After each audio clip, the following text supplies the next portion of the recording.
Friends, welcome to our Sayali fashion designer channel आणि मी आहे सायली. तर तुम्हा सगळ्यांचं आपल्या आजच्या नवीन अशा छानशा व्हिडिओमध्ये मी मनापासून खूप खूप स्वागत करते. तर कसे आहात तुम्ही? नक्कीच मस्त आणि मजेत असणार आहात. आणि आज मी तुमच्यासोबत खूप सुंदर अशी ब्लाउज डिझाईन शेअर करणार आहे.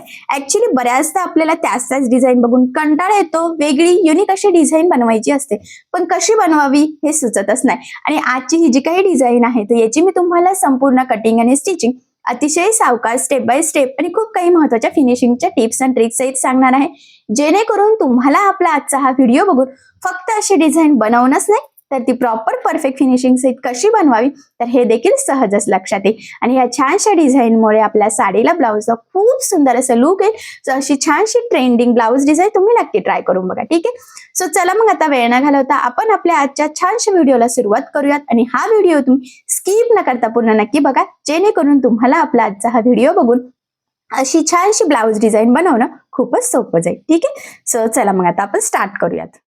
तर हे बघा, इथे तुम्ही बघू शकतात की हा आहे ब्लाउज पीस आणि यावर आज आपण खूप सुंदर अशी ब्लाउज डिझाईन बनवणार आहोत. खरं तर याचा अस्तर आणि मेन फॅब्रिक असं दोन्हींचा बॅक पार्ट आपण ऑलरेडी इथे कटिंग करून घेतलेला आहे. आणि सगळ्यात आधी याचं मेजरमेंट कसं आहे ते मी तुम्हाला सांगते, म्हणजे तुम्हाला तुमच्या मापानुसार या डिझाईनसाठी कशा पद्धतीने कटिंग स्टिचिंग करावी हे सहजच लक्षात यावं. यासाठी सगळ्यात महत्त्वाचं म्हणजे हा जो काही ब्लाउज आहे तर हा छान असा पार्टीवेअर, याचा कपडा सुद्धा शायनी आहे. सो त्यामुळे यावरची डिझाईन सुद्धा खूपच मस्त आपण बनवणार आहोत.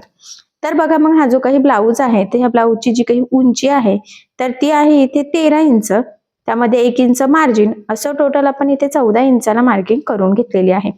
त्यानंतर इथून टाकलेलं आहे आपण पूर्ण शोल्डरचं निम्म 7 इंच, कारण हा बोटनेक ब्लाउज आहे. 4 इंच गळारुंदीची मार्किंग इथे करून घ्यायची आहे. त्यानंतर याचा मुंडा सुद्धा आपण 7 घेतला.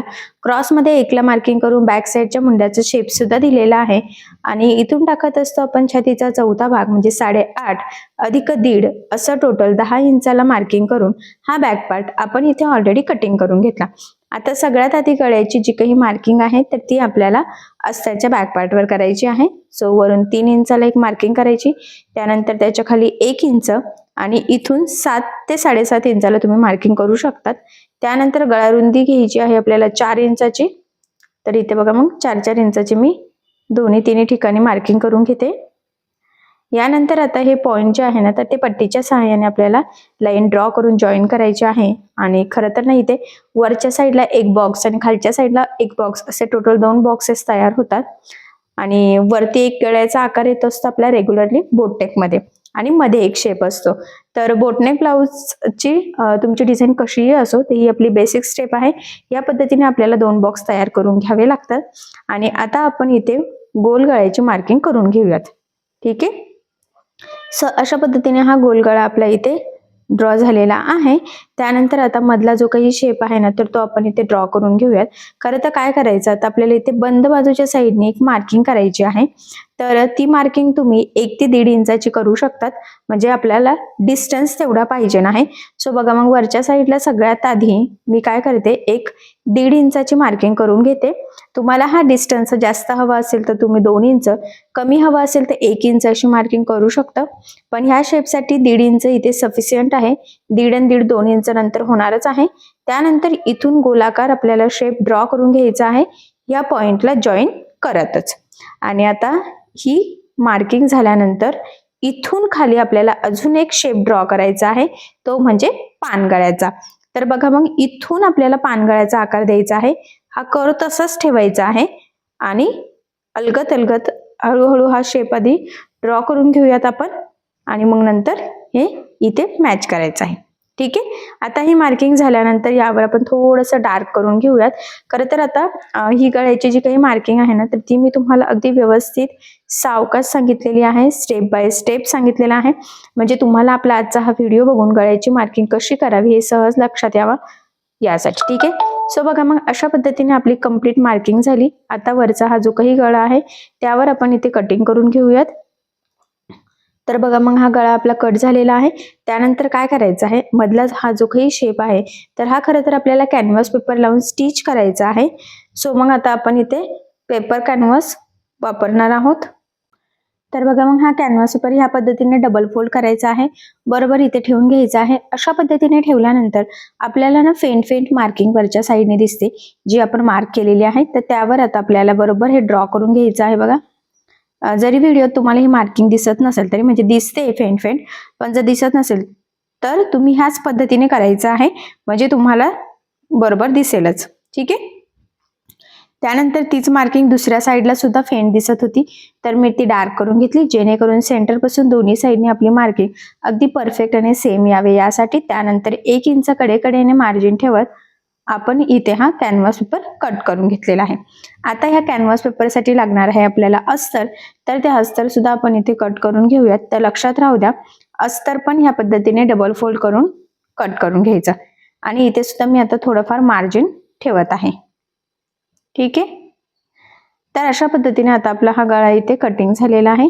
आता काय करू, आपण हे कटिंग केलेला पार्ट स्टिचिंगला सुरुवात करूयात. तर सगळ्यात आधी आपल्याला इथे अस्तर आणि मेन फॅब्रिक एकमेकाला जोडून घ्यावं लागणार आहे. त्यासाठी काय करायचं, आपला जो काही मेन फॅब्रिक आहे म्हणजेच ब्लाऊज पीसचा बॅक पार्ट, तर तो इथे सरळ ठेवून घ्यायचा आहे. त्यानंतर त्यावर आपण कटिंग केलेला अस्तरचा पार्ट ठेवायचा. सेंटरला एक पिन लावायची आहे आपल्याला. आणि सगळ्यात आधी आता गळ्याच्या साईडने साधारणतः पाव इंच एवढं मार्जिन ठेवत इथे आपल्याला टिप मारून घ्यायची आहे. टिप मारताना मार्जिन अजिबातच कमी जास्त होणार नाही, याची आपल्याला काळजी घ्यायची आहे. त्याचबरोबर कुठे गोळा होणार नाही, तिरकं होणार नाही, गळारुंदी स्प्रेड होणार नाही, तर ह्या गोष्टींकडे सुद्धा आपल्याला लक्ष द्यायचं आहे.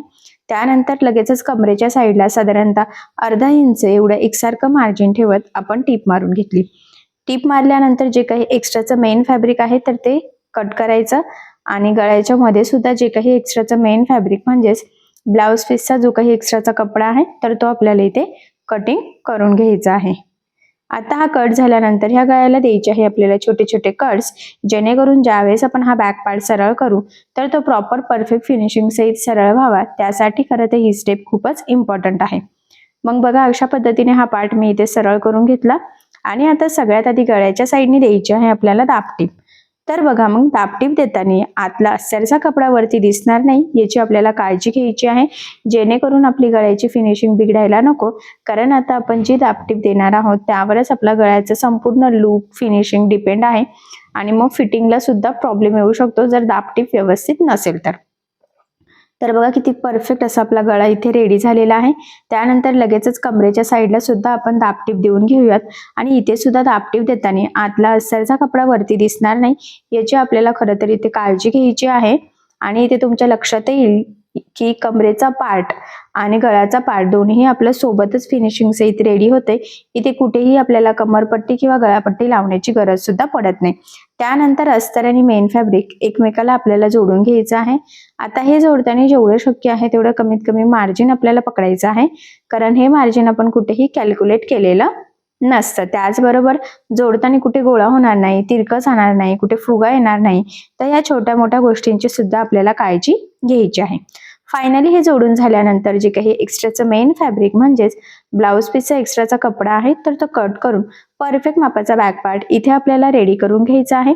कारण तुम्हाला सगळ्यांनाच माहित आहे अस्तरवर आपण परफेक्ट कटिंग करत असतो, पण ब्लाऊज पीसचा कपडा आपण थोडंसं एक्स्ट्राचं मार्जिन ठेवून कटिंग करत असतो, जेणेकरून स्टिचिंग करणं आपल्याला इझी जावं. म्हणूनच पुढची डिझाईन बनवण्याच्या आधी परफेक्ट असा बॅक पार्ट रेडी करायचा. आणि फायनली हा बॅक पार्ट आपल्या इथे रेडी सुद्धा झालेला आहे. सो मी तो सध्या आता साईडला ठेवते.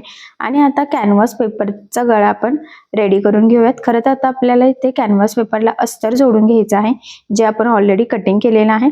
त्या सगळ्यात आधी ह्या पद्धतीने ठेवून कडेकडेने एक टीप मारायची आहे, म्हणजे कॅनव्हास पेपर आणि अस्तर एकमेकाला जॉईंट होईल. कडेकडेने टीप मारायची आहे, जी मार्किंग वगैरे आहे एक्झॅक्टली त्यावर नाही.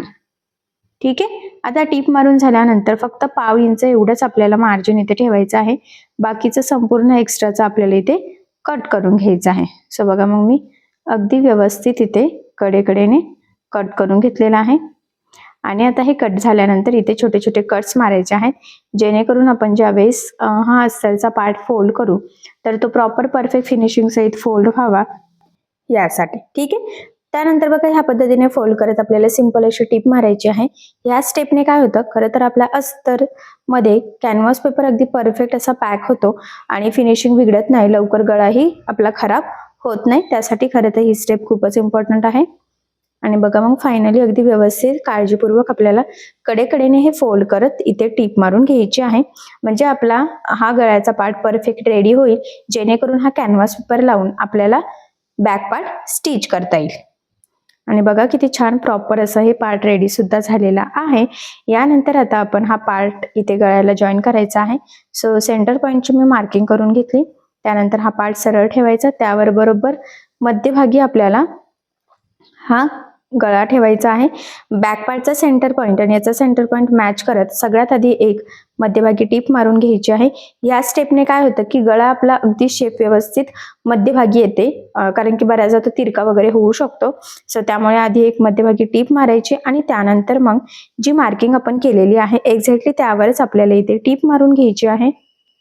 टीप मारताना आपली टीप अजिबात पुढे मागे होणार नाही. जी मार्किंग केलेली आहे स्केच पेनने त्यावरच येईल याची काळजी घ्यायची, कारण आता आपण जशी टीप मारणार आहोत तसाच आपल्या गळ्याचा आकार येणार आहे. त्यामुळे अगदी सावकाश काळजीपूर्वक ही स्टेप आपल्याला फॉलो करायची आहे. आणि तुमच्या इथे लक्षात येईल मी सुद्धा अगदी सावकाशपणे इथे ही टीप मारून घेत आहे.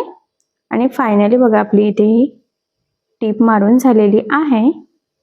ठीक आहे, यानंतर काय करायचं आहे, आता जो काही मधला पार्ट आहे तर तो कट करायचा आहे. या पद्धतीने फोल्ड करून आधी एक छोटा कट मारायचा आणि त्यानंतर मध्ये जे काही एक्स्ट्राचं आहे ते संपूर्ण आपल्याला कटिंग करून घ्यायचं आहे. म्हणजे कॅनव्हास पेपरचं अस्तर, मेन फॅब्रिकला लावलेलं असतं, असं संपूर्णच फक्त पाव इंच एवढं मार्जिन आपल्याला इथे ठेवायचं आहे. आणि बाकी सगळंच संपूर्ण एक्स्ट्राचं खरं तर आपण इथे कटिंग करून घेऊयात. अगदी सावकाशपणे ह्या स्टेप्स आपल्याला फॉलो करायचे आहे. आता हे कट झाल्यानंतर इथे छोटेसे कट्स मारायचे आहे, जेणेकरून ज्यावेळेस आपण हा कॅनव्हास पेपर आतमध्ये फोल्ड करू तर तो प्रॉपर परफेक्ट फिनिशिंग सहित फोल्ड व्हावा. त्यासाठी खरं तर ही स्टेप खूपच इम्पॉर्टंट आहे. आणि बघा मग जिथे कानेकोपरे आहेत तिथे सुद्धा आपल्याला खरं तर अगदी सावकाशपणे कट्स मारून घ्यायचे आहे. कट्स मारताना एक्स्ट्राचा ब्लाऊजला कट जाणार नाही याची सुद्धा आपल्याला काळजी इथे घ्यायची आहे. आणि फायनली इथे परफेक्ट असे कट्स मारून झालेले आहे. यानंतर आता हा पार्ट या पद्धतीने बघा आपल्याला आतमध्ये फोल्ड करायचा आहे आणि तो गळा सुद्धा अगदी व्यवस्थित सेट करून घ्यायचा आहे बघा. ठीक आहे, सो बघा मग फायनली अगदी परफेक्ट प्रॉपर असा हा गळा सेट झाल्यानंतर या गळ्याला द्यायची आहे आपल्याला दाबटीप. तर बघा आता इथे सुद्धा दाबटीप देताना आतला जो काही अस्तरचा कपडा आहे तर तो वरती दिसणार नाही याची आपल्याला काळजी घ्यायची आहे, जेणेकरून आपली गळ्याची फिनिशिंग बिघडायला नको. सो संपूर्ण कटिंग स्टिचिंग करताना फिनिशिंगसाठी मी ज्या काही महत्त्वाच्या टिप्स अँड ट्रिक्स तुम्हाला सांगत आहे त्या तुम्ही आवर्जून फॉलो करायच्या आहे, जेणेकरून तुम्हाला सुद्धा आपला आजचा हा व्हिडिओ बघून फक्त अशी डिझाईन बनवणंच नाही तर ती प्रॉपर परफेक्ट फिनिशिंग सहित कशी बनवावी तर हे देखील सहजच लक्षात यावं यासाठी. आणि बघा मग फायनली अगदी व्यवस्थित काळजीपूर्वक आपण इथे ह्या मधल्या शेपला दाबटीप देऊन घेत आहोत आणि अगदी परफेक्ट असा आपला हा शेप खरं तर इथे रेडी सुद्धा झालेला आहे. ठीक आहे, यानंतर आता आपण पुढचं स्टिच करायला सुरुवात करूयात. आणि इथपर्यंत तुमच्या लक्षात आलं असेल बघा फिनिशिंग वगैरे किती सुंदर आले आहे. गळ्याचा आकार सुद्धा अगदी म्हणजे अगदी परफेक्ट आलेला आहे इथे. ठीक आहे, सो आता हा पार्ट मी सध्या साईडला ठेवून घेते आणि पुढे ना आता आपल्याला एक छोटासा त्रिकोण इथे तयार करून घ्यायचा आहे. तर बघा मग मी हे फॅब्रिक घेतलं, हे या पद्धतीने फोल्ड करून खाली सिंपल अशी एक टीप मारून घेऊयात आपण. तर बघा मग आता ही टीप मारून झाल्यानंतर जे काही एक्स्ट्राचं आहे ना तर ते सुद्धा आपण इथे कटिंग करून घेऊयात.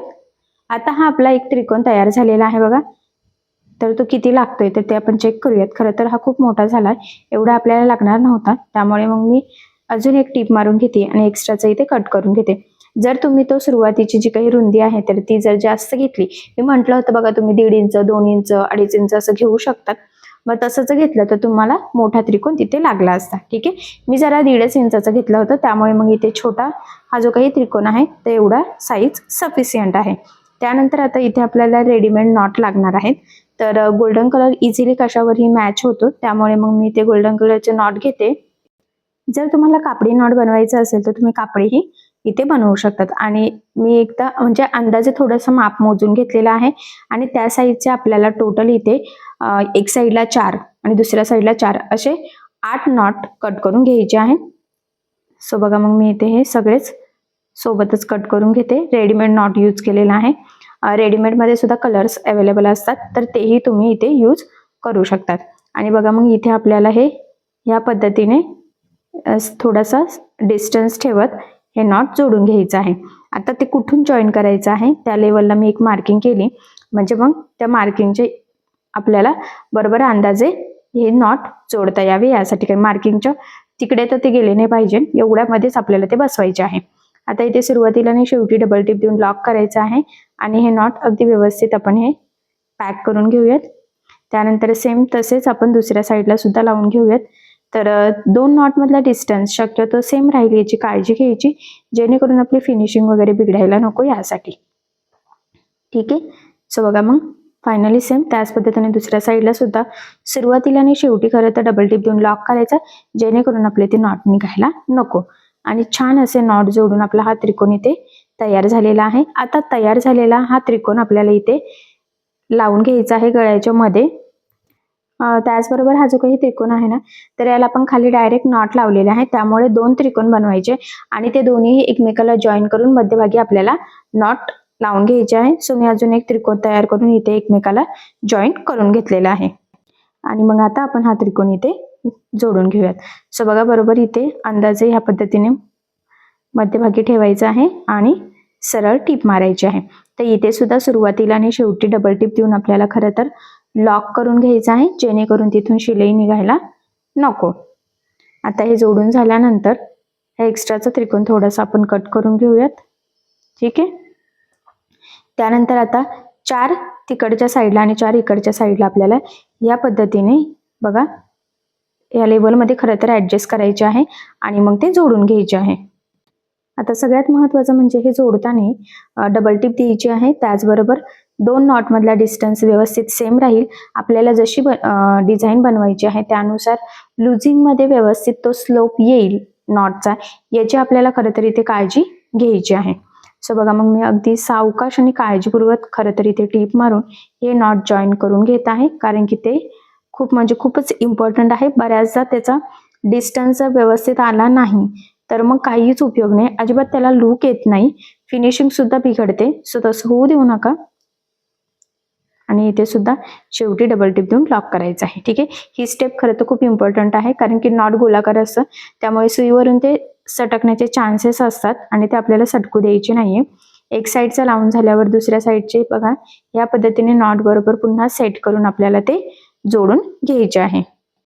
आता बघा जसं एक साईडचं जोडून झालेलं आहे ना, सेम त्याचं आणि तसाच अंदाज घेत आपल्याला हे जोडून घ्यायचं आहे. सो बघा मग मी इथे सुद्धा हे व्यवस्थित इथे टीप मारून जोडून घेतलं. सुरुवातीला आणि शेवटी सुद्धा डबल टिप देऊन लॉक केलेला आहे आणि फायनली आपलं हे जोडून सुद्धा झालेलं आहे. यानंतर आता आपल्याला इथे बॅक साईडला टक्स टाकायचे आहे. तर बघा सेंटर पासून आपल्याला 4.5 इंच आणि साईडने अर्धा इंचाची मार्किंग करायची. त्याचबरोबर उभा 4 इंचाच्या टक्स पॉईंटची सुद्धा मार्किंग करून घ्यायची आहे. आणि आता यावर ह्या पद्धतीने डबल फोल्ड करून तिरका टक्स आपल्याला टाकायचा आहे. टक्सला सुरुवातीला आणि शेवटी डबल टिप द्यायची आहे. एवढंच नाही तर संपूर्ण टक्सला सुद्धा आपल्याला इथे डबल टिप देऊन लॉक करायचं आहे. एक साईडचा टक्स टाकून झाला की सेम त्याच पद्धतीने दुसऱ्या साईडला सुद्धा आपल्याला इथे टक्स टाकून घ्यायचा आहे. आणि बघा मग फायनली अगदी परफेक्ट असे दोन्ही साईडचे टक्स आपले इथे टाकून झालेले आहे. परफेक्ट टक्स असतील तर ब्लाऊज फिटिंगला खूप सुंदर बसतं, त्यामुळे परफेक्ट टक्स टाकणं ही स्टेप खरं तर खूपच इम्पॉर्टंट आहे. ठीक आहे. सो अशा पद्धतीने बघा आपला हा बॅक पार्ट इथे तयार झालेला आहे. त्याच्या शेजारी अजून पाव इंच एवढं मार्जिन ठेवत आपण एक टीप मारून घेऊयात, जेणेकरून फिनिशिंग अजूनच सुंदर यावी. यासाठी सगळ्यात महत्त्वाचं म्हणजे जर तुम्हाला इथे कडेने लेस यूज करायची असेल तर तुम्ही करू शकतात, बट इथे काही मी कुठलीही लेस यूज करत नाहीये. त्याचबरोबर हा पार्टीवेअर ब्लाऊज होता. सो पार्टीवेअर ब्लाऊजला सुंदर अशी मॅचिंग होणारी लेटेस्ट ट्रेंडिंग न्यू लुक मधली ही डिझाईन आपण खरं तर आज तयार केलेली आहे. सो मी तुम्हाला थोडंसं त्याचं जवळून लुक दाखवते आणि म्हटल्याप्रमाणे हे नॉट अगदी व्यवस्थित पुन्हा एकदा सेट करून घेते. सो बघा मग फायनली आपण खूप सुंदर अशी नॉट यूज करून इथेही बोटनेक मध्ये डिझाईन तयार केलेली आहे. खरं तर बऱ्याचदा आपल्याला बोटनेकमध्ये डिझाईन कशी बनवावी हे सुचत नाही. तेच डिझाईन तेच शेप बनवून कंटाळा येतो. तर ह्या वेगळ्या शेपमध्ये वेगळी अशी ही युनिक डिझाईन तुम्ही नक्की ट्राय करून बघू शकतात. सध्या ना खूप सारे कस्टमरने माझ्याकडनं ही डिझाईन शिवूनही घेतलेली आहे. त्यांना आवडलेली आहे. सो म्हटलं चला तुमच्यासोबतही शेअर करावा, जेणेकरून तुम्हाला सुद्धा नवीन डिझाईनची आयडिया मिळेल आणि तुम्ही सुद्धा ह्या छानशा लेटेस्ट ट्रेंडिंग न्यू लुकमधल्या नवीन डिझाईनची आयडिया तुमच्या कस्टमरला सुद्धा नक्कीच देऊ शकतात. आणि सगळ्यात महत्त्वाचं म्हणजे या डिझाईनमुळे आपल्या साडीला आणि ब्लाऊजला खूप सुंदर असं लुक येणार आहे. सो मग तुम्ही सुद्धा पटकन अशी डिझाईन नक्की ट्राय करून बघा आणि कस्टमरला सुद्धा या डिझाईनची आयडिया नक्कीच द्या. तसं बघायला गेलं तर संपूर्ण कटिंग स्टिचिंग अगदी सोप्या पद्धतीने सांगितलेलं आहे. एवढंच नाही तर पूर्ण कटिंग स्टिचिंग करताना खूप काही महत्त्वाच्या फिनिशिंगच्या टिप्स सुद्धा मी शेअर केलेल्या आहे. त्या जर फॉलो करून तुम्ही डिझाईन बनवली तर नक्कीच तुम्हाला सुद्धा प्रॉपर परफेक्ट फिनिशिंग आणि फिटिंग सहित ही डिझाईन नक्की स्टिच करता येईल. त्याचबरोबर आय होप सो तुम्हाला आपला आजचा हा व्हिडिओ, आजची ही डिझाईन नक्कीच आवडली असेल आणि तुमच्या कस्टमरला सुद्धा. ठीक आहे. सो मग अशी लेटेस्ट ट्रेंडिंग न्यू लुक मधली छान अशी डिझाईन तुम्ही नक्की ट्राय करून बघा. सो बघा मग फायनली आपलं संपूर्ण कटिंग स्टिचिंग झालेली आहे. बघितल्यावरच लक्षात येते फिनिशिंग फिटिंग किती सुंदर अशी आलेली आहे. आणि असंही मी संपूर्ण कटिंग स्टिचिंग तुम्हाला अतिशय सावकाश स्टेप बाय स्टेप आणि खूप काही महत्त्वाच्या फिनिशिंगच्या टिप्स अँड ट्रिक्सही सांगितलेलं आहे. या पद्धतीने तुम्ही कटिंग स्टिचिंग करून बघा आणि जर तुम्हाला यामध्ये काही प्रॉब्लेम येत असेल तर मला कमेंट करून नक्कीच कळवा. मी तुमच्या प्रश्नाचे उत्तर देण्याचा नक्कीच प्रयत्न करेन. ठीक आहे. सो चला मग आपण आपला आजचा छानसा व्हिडिओ इथेच थांबूयात आणि तुम्हाला आपला आजचा व्हिडिओ कसा वाटला हे मला कमेंट करून नक्की कळवा. त्याचबरोबर आपला व्हिडिओ आवडला असेल व्हिडिओला लाईक करायला विसरू नका आणि असेच नवनवीन छानसे व्हिडिओज बघण्यासाठी आपल्या सायली फॅशन डिझायनर या चॅनलला लाईक करा, शेअर करा आणि सबस्क्राईब करायला विसरू नका. आणि ज्या वेळेस तुम्ही सबस्क्राईब कराल त्यावेळेस त्यासमोरील बेल आयकॉन ही नक्की प्रेस करा. त्यामुळे काय होईल, जेव्हा मी नवीन व्हिडिओज टाकेल त्याचं नोटिफिकेशन तुम्हाला तुमच्या मोबाईलवर येईल. ठीक आहे. सो चला मग आता भेटूया पुन्हा नवीन अशा छानशा व्हिडिओमध्ये. तोपर्यंत टेक केअर, काळजी घ्या आणि आपला आजचा व्हिडिओ शेवटपर्यंत पूर्ण बघितल्याबद्दल thank you so much. Bye bye.